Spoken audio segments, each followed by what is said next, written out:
Welcome back to Epic Future YouTube channel. Today we bring you the insane evolution of the iPhone in 2007 to 2022 from this YouTube channel. Every generation or two a technological advancement is made that is too significant. It radically changes the foundation, direction and momentum of society. The car, telephone, airplane, television, personal computer and the internet have all dramatically shifted the very structure of modern society. It's opening up possibilities undreamed of before their creation and dramatically shifting the trajectory of those societies lucky enough to have access. The latest technological advancement to have the same dramatic impact on society is the iPhone. It has made almost the entirety of the world's knowledge available at the moment, notice, reduced the time it takes to discover news and current events from days or even weeks to more seconds, facilitated the ever-growing central role of social media in our everyday lives, and spawned in industry worth $58.7 billion a year that employs 19 million people around the world.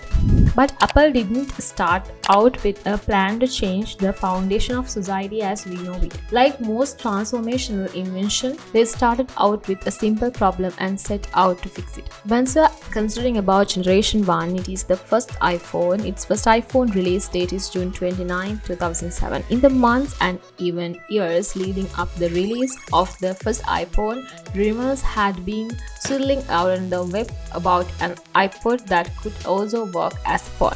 Let's move. When did the first iPhone come out? When Steve Jobs finally took the stage at the Macworld convention on January 9, 2007 to announce they are going to rename the phone, iPhone history began and the era of smartphones was officially upon us. Later that year, on June 29, 2007, the first iPhone was released into stores in the United States. It's making the official beginning of a new era. To say that Jobs was right that this new product would disrupt the world of phones is an underestimate. By September of the same year, Apple had sold its million iPhones. Since then, sales have grown steadily, and by 2017, they had sold more than 2 billion iPhones. But what was so special and unique about this first iPhone? Let's talk about iPhone 2G features and functionality. According to the Apple iPhone, the first version of the iPhone was actually a combination of three products. It was a revolutionary mobile phone, a widescreen iPod with touch controls, a breakthrough internet communication device with desktop class, email, web browsing, search and maps.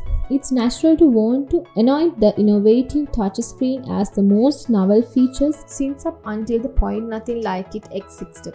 But the first iPhone was also a brand new phone in that it allowed people to make calls by simply pointing at and touching a name in their contact list. This type of functionality had never been seen before, and it helped make the iPhone truly unique. Furthermore, the introduction of visual voicemail made it possible for users to read their voicemails as text instead of having to listen to them. The first iPhone also featured a full QWERTY keyboard on a soft touch screen. Before the iPhone, phones with full keyboards such as the BlackBerry made use of a hard keyboard which reduced the size of the screen, wanting to make the iPhones a full screen device. Apple invented a touch screen that was more accurate and more responsive than any other phone in history. Because of this, the first iPhone was also described as a full screen iPod. This idea of having a full screen device with a beautiful, easy to use interface changed the course of mobile phone history. Today, nearly all smartphones today are built using this design concept. Let's move to Generation 2 iPhone 3G. Once I'm explaining iPhone 3G, its release date is July 11, 2008. In the first year of iPhone history, there were extremely high level of customer satisfaction, as well as figures that showed people really were using the iPhone in the way it was meant to be used.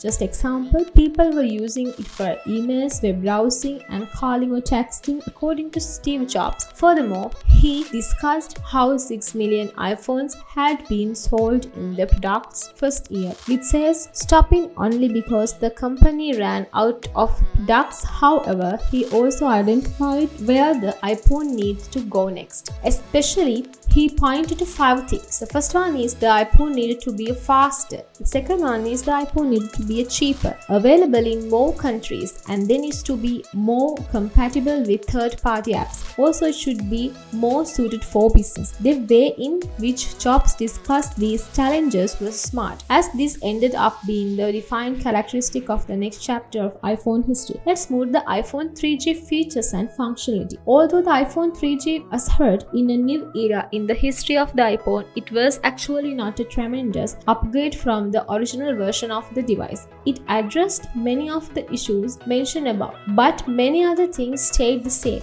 The most important change was that the iPhone 3G, as the name suggests, was equipped with 3G capability, which means users could browse the web and download content much faster than they could with the original iPhone. Another major changes with the iPhone 3G was the introduction of the App Store's iOS 2 and developer software that made it possible for third parties to create their own apps. Technically, the announcement came earlier in the year, but with the release of the iPhone 3G, there was now a device on which developers could place their apps. In this sense, the iPhone 3G turned the device into more than just a phone. It became a platform, a move that has helped turn Apple and the iPhone into the institution they are today. In terms of screen size, the iPhone 3G stayed the same as the original iPhone. However, Apple changed from using aluminum backing to one made of polycarbonate, a move that made the lighter. It also polycarbonate, a move that made the iPhone 3G slightly lighter. It also allowed Apple to offer the iPhone in different colors, black or white. iPhone 3G specs. As mentioned, there weren't a ton of changes between the first iPhone and the iPhone 3G. For example, the phone screen stayed the same size at 3.5 inches. But because of the new materials, the iPhone 3G weighed slightly less, 4 ounces per 133 gram as compared to 4.8 ounces per 136 gram, and the screen resolution was bumped up to 380 to 420 pixels, giving it around 165 ppi. As for the other spaces, many stayed the same, such as the processor speed and RAM, and most improvements, with the exception of 3G capability, were slight. Here's a summary of the changes. As you can see, one of the biggest changes resulting from the release of the iPhone 3G was not only the increased network capacity, but half than the first model. Once I explain iPhone 3G countries and networks, as Steve Jobs mentioned, when less than half than the first model. iPhone 3G countries and networks. As Steve Jobs mentioned, when introducing the iPhone 3G, Apple made it the priority to expand its market presence to many more countries. So when the iPhone 3G hit the market on July 11, 2008, it was sold in stores in the following countries. They are Canada, USA, UK, and sort of Asian countries. And if you enjoyed this video and want to hear from me again, be sure to hit that subscribe button before you go. Have a nice day.